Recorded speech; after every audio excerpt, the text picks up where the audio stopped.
와, 뭐 중국이 뭐 미국을 참 좋게 봤나? 아름다운 나라라고 표현을 했나?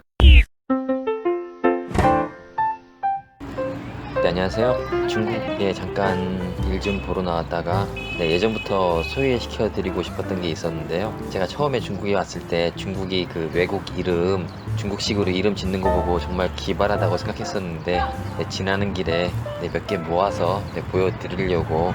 중국은 글자 하나하나에 의미가 담겨있는 표의 문자라서 딱 글자를 보면 어떤 의미인지는 알 수가 있는데, 또 문제는 뭐냐면 그 외국 이름이나 또 새로운 어떤 것이 생겼을 때 우리나라처럼 그냥 발음 나는 대로 쓸 수 있는 게 아니기 때문에 일일이 하나하나 그 이름을 한자를 따와야 되는데요.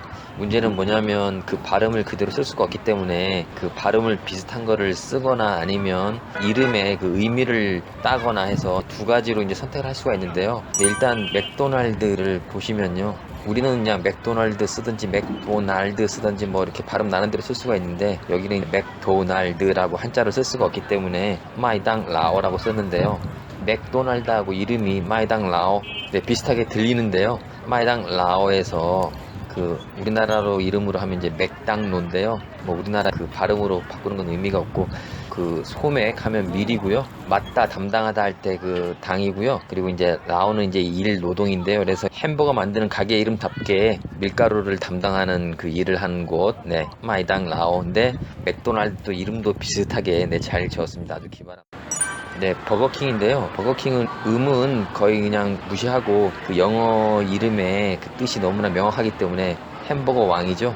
버거킹이기 때문에 그냥 그대로 그 의미를 따와서 한자로 버거가, 햄버거가 이제 함바오인데요. 이제 버거 왕 해가지고 함바오 왕 했습니다.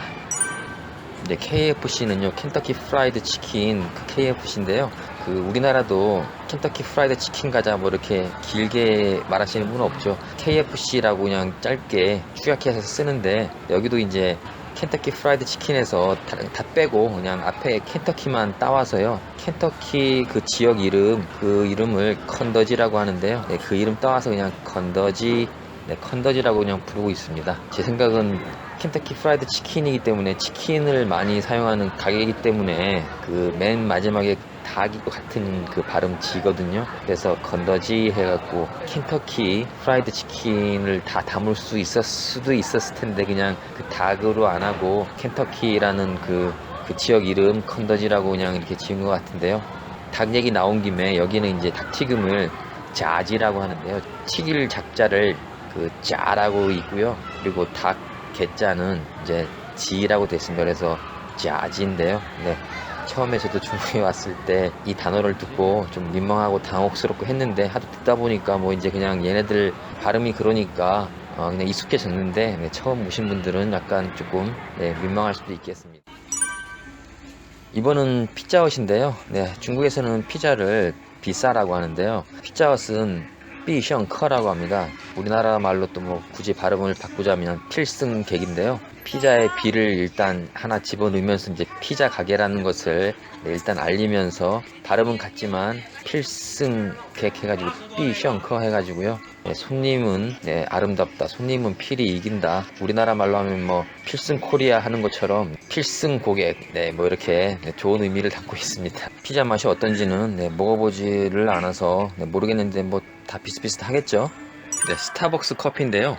스타벅스는 어떤 특별한 의미라기보다는 그 미국의 어떤 그 브랜드명이기 때문에, 그 중국에서도 그 스타벅스를 이름을 지을 때 어떻게 할까 고민을 했던 것 같은데, 일단 그 스타벅스 두 개로 쪼개면 앞에 스타는 별이고요, 벅스는 뭐 이런저런 뭐 의미가 있는데, 일단 얘네들이 그 스타는 그 별 그대로 따와서 별성자를 써서 앞에 붙였고요. 그리고 벅스는 그 발음을 그 이제 음역을 해서 벅스인데, 벅스 스펠링에 이제 K가 있는데 우리는 그냥 벅스 하는데, 얘네들은 그 K를 살린 것 같아요. 버크스, 바커 해가지고 바커. 그래서 합쳐서 이제 싱바커 하고요. 커피도 이제 그 음을 따와서 카페이 해가지고 싱바커 카페이가 되겠습니다. 그래서 스타벅스 커피. 그래서 이제 나중에도 이제 말씀드리려고 하긴 하는데, 이 스타벅스를 얘네들이 고민 끝에 그 싱바커라고 이제 붙였는데요. 우리가 이걸 보고 그 한자 우리 한국식 발음으로 해가지고 성파극 네 이렇게 하면 네 웃기죠. 뭐 전혀 이게 스타벅스와 관련이 없는 성파극. 그런데 우리가 예전에 그렇게 그 한자 중국에서 이렇게 한자를 만들어 놓으면 우리는 그냥 우리나라 발음대로 그냥 스타벅스 하면 되는데 중국에서 쓰는 이 단어를 그대로 우리가 우리 한글식 발음으로 해가지고 성파극 하는 것처럼 네, 그렇게 말도 안 되는 시절이 있었는데요. 나중에 이 동영상 마지막 부분에 한번 말씀을 드려볼까 합니다.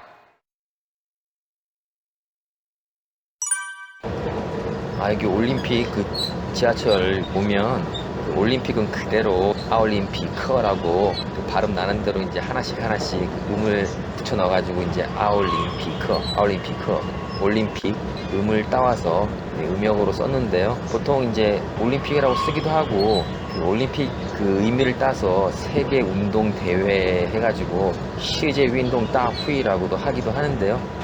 여기 지하철에는 그냥 아올림피커라고 썼네요. 이 코카콜라인데요. 네, 제가 중국에 제일 처음 10여 년 전에 처음에 왔을 때 코카콜라 이걸 보고 정말 기발하고 재밌다 이렇게 느꼈었던 건데 네, 오늘 한번 준비를 해봤습니다. 코카콜라는 음역을 따와가지고요. 음도 비슷하게 하면서 네, 의미도 재밌는데요. 코카콜라, 커코컬러 네, 음도 비슷하게 따오면서 입을 즐겁게 하는 음료다 해가지고 참 기발하게 잘 지었습니다. 이에 질세라 펩시콜라가 있는데요. 펩시콜라는 콜라는 그대로 컬러라고 고유명사처럼 돼가지고 컬러를 쓰면서 펩시를 이제 바이시 그래서 펩시도 음을 비슷하게 따오면서 바이시 백사인데요. 백사나 만사나 백이나 만이나 다 중국에서는 그 완전수로 쓰이기 때문에 만사형통 백사를 즐겁게 하는 뭐 그런 뭐 음료인가요? 그래서 바이시 컬러 그 콜라 종류 네 이름도 참 재밌게 잘 지은 것 같습니다.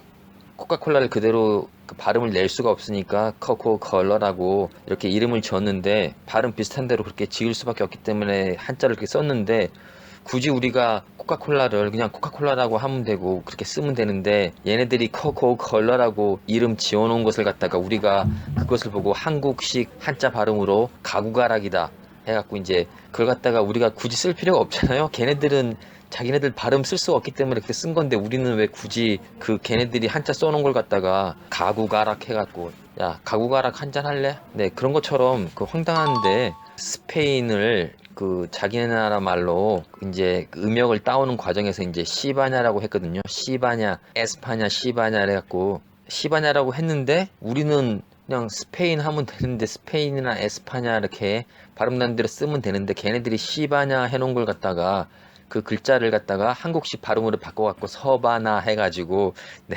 스페인어과를 서바나어과라고 예전에 그렇게 했던 적이 있었습니다. 지금도 그런 현상이 남아있는 게 뭐냐면 네, 불란서인데요. 얘네들 프랑스를 자기네 나라 말 이제 음역을 따오면서 포란시 해가지고 포란시 해가지고 썼는데 우리는 그냥 프랑스 하면 되는데 얘네들이 포란시라고 한자 써놓은 거를 우리나라 한자 발음식으로 바꿔갖고 불란서 해가지고 불란서 제과점 뭐 예전에 많이 있었는데 하여튼 그런 게 아직도 많이 남아있는 것 같습니다.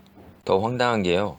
우리나라가 이처럼 그 중국 한자만 영향받은 게 아니고 그것도 모자라서 일본 한자에 또 영향을 또 받은 게 많은데요. 그중 또 나라 이름 이제 좀 말씀드리면서 나라 이름 하나 덧붙이면요. 독일이라는 게 중국에서 한자 쓴 것을 우리나라가 받아들인 게 아니고요. 일본에서 독일을 도이칠란드 발음을 하면서 일본어 발음으로 도이스 그 일본 한자로 도이스라는 걸 썼는데 우리는 우리 말대로 그냥 도이칠란드 하던가 뭐 이렇게 하면 되는데 일본이 도이스 쓴 거를 그 한자를 보고 독일 그 한국식 한자 발음을 해가지고 독일 이렇게 쓰고 있습니다. 언어란 것이 뭐 오랜 시간 그렇게 사용하고 이제 고정이 됐고 안착이 됐기 때문에 이제 뭐 독일이라는 말을 뭐 다른 걸로 바꿀 수는 없겠죠. 그런 게 많이 있다는 게 조금 씁쓸하기도 하면서 일본이 도이스라고 한 걸 우리나라 그 한자로 독일 해갖고 하지 않고 그냥 우리는 우리 자유자재로 쓸 수 있는 한글이 있잖아요. 그래서 도이칠란드라 젊은이 해가지고 뭐 이렇게 바꿨으면 좋겠는데 뭐 쉽지는 않을 것 같네요.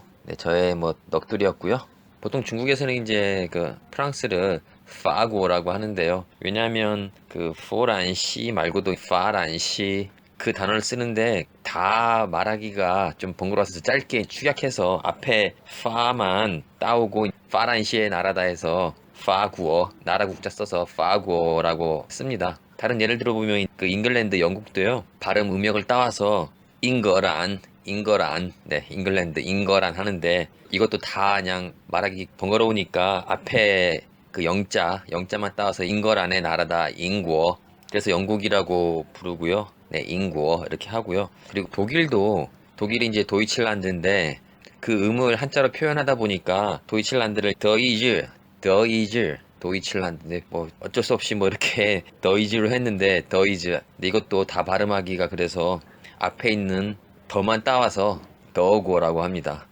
나라 얘기 나온 김에 우리가 잘 아는 미국은 이제 아름다울 미자를 써서 미국이라고 하는데요. 와, 뭐 중국이 뭐 미국을 참 좋게 봤나? 아름다운 나라라고 표현을 했나? 네, 그렇게 생각하실 텐데 요것도 음역으로 따온 겁니다. 아메리칸 해서 아 발음이 별로 이제 세게 안 나고 메리카 해서 그 중국에서 메이리지엔 한 거를 이제 메이리지엔 다 발음하기도 그렇고 앞에 있는 그 미자하고 나라국자 해서 메이구어 이렇게 짧게 쓰는 겁니다. 그 매자를 자기네 나라마다 바꾸면서 그냥 그 메이 이 단어를 쓴 거고요.